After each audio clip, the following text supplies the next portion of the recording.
시청자 여러분 안녕하십니까. 유교 책판 이야기입니다. 조선시대 선비들은 일기를 많이 쓴 것으로 보입니다. 임진일기, 일성록 등 남은 자료도 많고요. 일기 내용을 보면 그 당시 시대상을 자세히 알 수 있다고 합니다. 조선 중기의 학자 계암 김영 선생은 39년 동안 일기를 썼으며 이 일기는 계암일록으로 번역돼 지금 후학들도 쉽게 읽을 수 있습니다. 계암 선생은 일기를 통해 자신뿐만 아니라 주변 다른 사람에 대해서도 엄격한 잣대로 평가를 했으며 관료들에 대해서도 가차없는 비판을 내렸습니다. 안동 예안에서 후학을 길렀던 김영 선생의 문집 책판 계암집입니다. 평생 의가 아니면 벼슬도 초계처럼 버리고 지조를 지킨 참 선비로 알려진 계암 선생은 비록 폭군이지만 광해군 이외의 다른 임금을 섬길 수 없다며 평생 벼슬자리를 마다했습니다.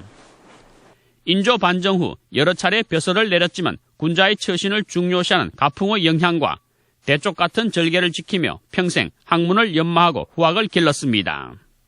인조 반정 이후 조정에서는 여러 번 벼슬을 내렸지만 한 번 섬겼던 광해군에 대한 절개를 지키고자 병을 핑계하며 끝까지 나아가지 않았습니다. 그리고 지역에 남아 자기를 수양하고 학문을 연마하며 지식인으로서 사회적 책임을 다하고자 하였습니다. 계암집에 수록된 그의 시를 보면 과도한 세금 징수나 군력 부과 등 당시 사회에 대한 날카로운 비판 정신을 보여주고 올바른 세상을 꿈꾸면서 지식인의 사회적 책임을 다하고자 했습니다. 계암 선생은 평생 일기를 쓴 분으로도 유명합니다. 그의 일기는 27살인 1603년부터 사망한 해인 1641년까지 39년 동안 거의 하루도 빼지 않고 썼습니다. 일기에는 당시 사회상과 집안 내력 등은 물론 특히 도산서원에서 잘못된 행동을 한 관료들을 비판한 내용도 고스란히 담겨 있어 그의 성정을 짐작케 합니다. 계암 선생이 살았던 시대의 모든 모순과 또 상황들 이런 것들이 기록되어 있습니다. 특히 임진왜란 직후에 혼란했던 사회의 상황들 그리고 병자호란을 겪으면서 느꼈던 고민들이 포함되어 있고 그렇기 때문에 조선 사회를 연구하는 데 있어서 매우 중요한 사료의 하나로 평가받고 있습니다. 선비의 나라를 자처했던 조선 사회는 선비들은 모든 사람의 모범이 되어야 한다고 생각했습니다.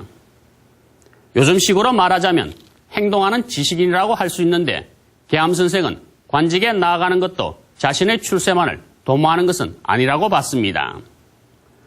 낙향에서 초야에 묻혔지만 병자호란이 일어나자 사제를 틀어 의병을 지원하는 등 국가 안위에는 분연히 일었을 줄 아는 인물이었습니다. 계암의 절개는 훗날 인조실록에서 영남지엘린이라고 평가했고 숙종은 지조의 꿋꿋함, 풍절의 고결함은 사림의 모범이 된다라며 도승지로 추정했습니다. 유교 책판 이야기 이호영입니다.